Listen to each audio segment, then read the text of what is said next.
Hi, this is Si Chang from middleclassmotoring.com, and yes, I am sorry that last video was not the last one, but this is why. So in the last video I showed you kind of with an autofocus camera that I was stuck behind a construction truck. And after driving 10-11 hours at 80 miles an hour speeding through the high-speed freeways, I ended up being stuck behind that truck at 5 miles an hour. It turns out the truck was just escorting a bulldozer. So I just went around him at some point. It would be very nice if he pulled over or something like, or gave some indication that we could pass, but whatever.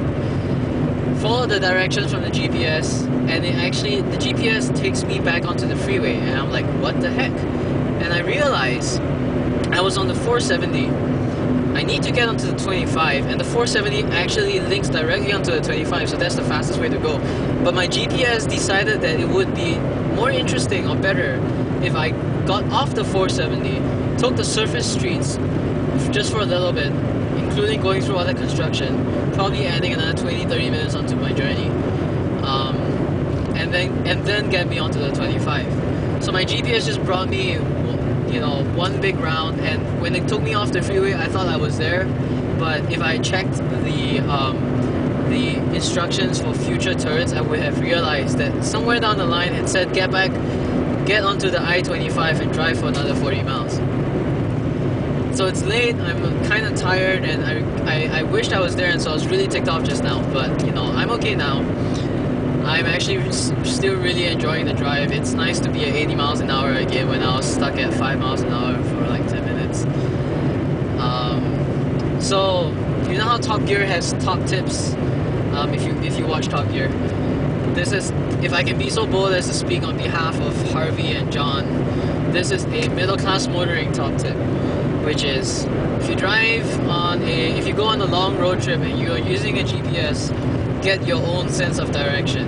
Look at the know where you're going, know roughly what roads are going there, how long it'll take, and check your GPS directions to make sure that they all make sense and they don't say, hey, get back on the freeway for another 40 miles when you could have just stayed on it in the first place.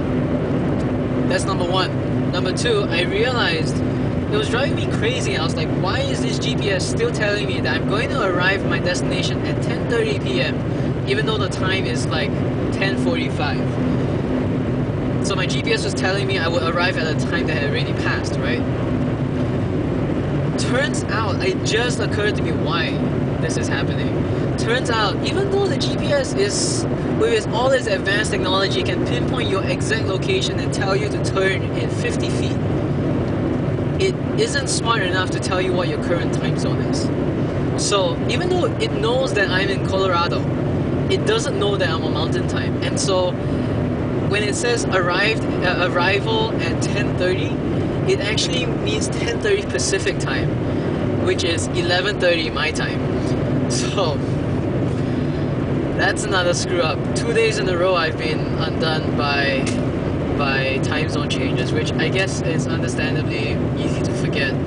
When you're doing a road trip, it's hard to remember. You have signs telling you, hey, welcome to Utah, welcome to Colorado, but you have no signs telling you you are now on mountain time. And if anyone from the US government in charge of road signs is listening to this, please put in signs on your freeways to tell people when there's a change in time zone, because it would be so incredibly useful. So that's my little plug slash venting spiel slash attempt to make the world a little bit better through my own misfortunes. But I'm enjoying the drive right now, despite the fact that it's 11:30 at night, and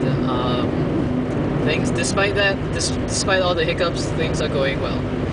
So happy motoring, and God bless.